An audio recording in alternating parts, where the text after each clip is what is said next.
ഇപ്പം നിങ്ങൾക്കറിയാം, പഴയ ഗവർണർ പോയി പുതിയ ഗവർണർ വന്നതിന് ശേഷം CPM BJP ബന്ധം കുറച്ചുകൂടി ഊഷ്മളമായിട്ടുണ്ട്. CPM RSS ബന്ധം കുറച്ചുകൂടി ഊഷ്മളമായിട്ടുണ്ട്. BJPയുടെ കേന്ദ്രമന്ത്രിമാരെ പ്രഭാത ഭക്ഷണത്തിന് കാണാൻ വേണ്ടി ഗവർണർ തന്നെ ഇടനിലക്കാരനായത് നമ്മൾ കണ്ടു.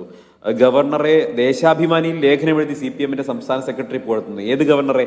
RSSകാരനാണ് വരുന്നത് എന്ന് BJPയുടെ സംസ്ഥാന പ്രസിഡന്റായിരുന്ന K. സുരേന്ദ്രൻ പറഞ്ഞിട്ടുള്ള RSSകാരനായിട്ടുള്ള ഗവർണറെ ഭാരതമാതാവ് എന്ന അല്ലെങ്കിൽ കാവിക്കൊടി പിടിച്ച ഭാരതമാതാവിന്റെ ചിത്രം രാജ്ഭവനിൽ വെച്ചേ തീരൂ എന്ന് നിർബന്ധം പിടിക്കുന്ന ഗവർണറെ പുകഴ്ത്തി ദേശാഭിമാനിയിൽ ലേഖനം എഴുതുന്നു CPMന്റെ സംസ്ഥാന സെക്രട്ടറി.